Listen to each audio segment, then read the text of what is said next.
So I was really nervous this whole time because I wanted to be up here. And it wasn't until I relaxed just now that you finally got You lighted right up. You lighted right up. Yeah. But then it hit me like, wow, I'm here, now I'm nervous again. Now you've yeah, now you've disappeared. Now, compared to many people, I consider myself a master manifester. I do get a lot of everything I want. As it should be. Yeah. And, but there's some exciting challenges that That means you're still alive. Yes. And we mean that in the broadest sense of the word, because did you just hear us say, because they were the words that made this transition so important, you never get it done. There's always going to be more. So the question is it so much more that it's making you uncomfortable and you're using it as a sticking point? More or less. Yeah. Sometimes yes, sometimes no. Yeah. Because I know I can be or do or have anything I want. And when I feel that, no matter what I'm desiring, even I have a question for you. All the stuff that you want to be or do or have, do you want to be or do it all and have it now? Kinda. Really? Really, because that's a lot. Well, It'd be a lot to focus on, and sometimes too many things to focus on all at the same time keeps you from being able to get the specifics of the detail and the deliciousness from it. So don't you want to say, I just want as much good stuff as I can stand? Yeah. In any moment in time, as I can comprehend, as I can take in, as I can be receptive of. I just want to tune to it. Yeah, and that We have to tell you a brief story. We've told it before. Hold your place because we want to hear everything you want to say. Esther was basking at beautiful things around her swimming pool. More beautiful than she could even hardly stand. Rapturous. The tree, the statues, the pool, the water. So beautiful. It was hard to stand. And then she got really smart in her brain and said, Abraham, I think I found a flaw in your philosophy. You're talking about unconditional love, and I'm looking at conditions that I am loving. And we said, feel this, Esther. It's the most important moment of your life experience in understanding something big. You were in alignment before you saw the conditions. You were unconditional in your alignment, which allowed connection to all that we are. And the reason that you felt that way just now is because you were receptive to our appreciation of these things. Did you hear that? You weren't using those things in order to get to appreciation. You got there first. And because that was the receptive mode that you were in, your appreciation was so massively enhanced. So what we're saying to you, we're just going to be really blunt about it. You don't want to create those be and do and have all of those things so that you can feel good. You want to find that feeling so that as you explore those, you're exploring them with the whole of you instead of with a scanty piece of you. Did you hear what we said? Yeah. Yeah. Yeah. You ready for me? We're ready for you. So the few challenges that I have in manifesting things are all things that collectively people would argue are impossible, and that's probably where the resistance is a little. But I'll pose... Instead of a challenge, call it an invitation. An invitation, okay. Let's make the word challenge that word forevermore. It's an invitation for expansion. And it is, yeah. Everybody doesn't get those invitations.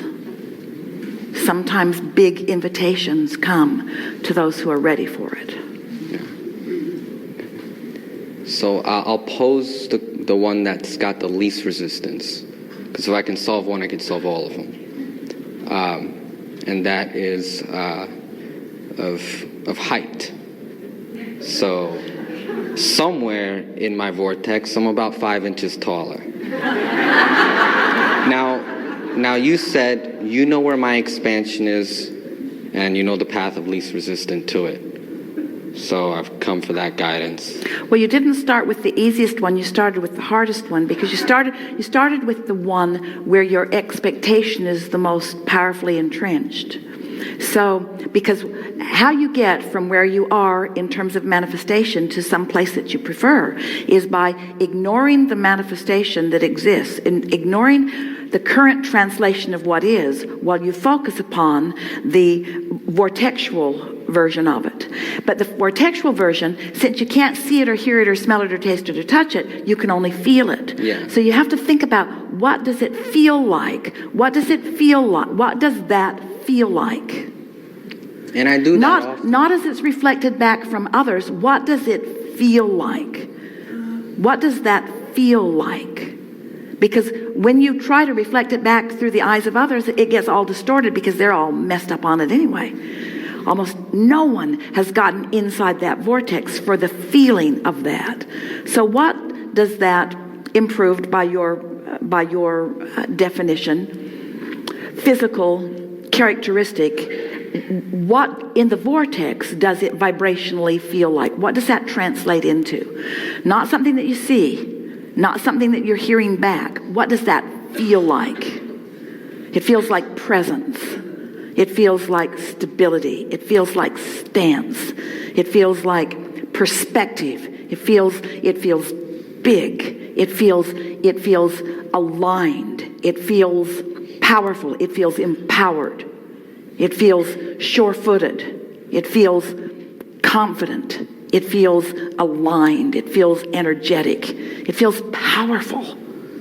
Because every single thing that everybody wants, no matter what it is, a material object, a state of being, a pile of money, relationship, no matter what it is, they want it because they believe they would feel better in the having of it. If you can accomplish the feeling better of it without the condition, unconditionally feeling it, watch what happens. We are not kidding you. The cells of your body will conform to the vibrational stance that you accomplish. And anybody that hasn't had the experience has not accomplished the vibrational integrity of the idea. They keep looking at what is and complaining about what isn't and keep reflecting the same, you see. Yeah. Now we know there's so much that you could say. Oh, well, what about them? I'm sure, Abraham, that big, tall basketball player did not sit in his room and contemplate his vortexual beingness. I'm just sure of that. Well, you're not sure. You don't know. You don't know what anybody else was doing vibrationally. You don't know, you see. Yeah. But I know I can do it. I just kind of needed it. You know you can do what? Anything I want. I know I can accomplish the vibrational feeling that will be at the end of that manifestation without needing that manifestation to be there before I accomplish that feeling. That's the key to everything that you want, you see. Sometimes people hear this and they think that what we're saying to them is, okay, just put up with things as they are. Tolerate. When we're not talking about toleration, we're talking about allowing. Tolerate what you don't want, and if you tolerate long enough, then you'll get to where you want to be. And people worry that we're just trying to get you to be accepting of what is. That is not what this message is. We are not trying to get you to be accepting of what is. We are not trying to get you to be accepting of current reality. We are wanting to assist you in creating the reality of your choice.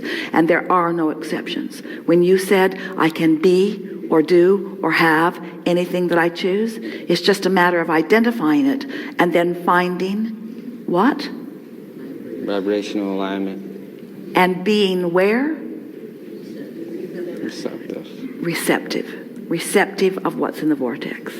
And then I can tolerate. Right?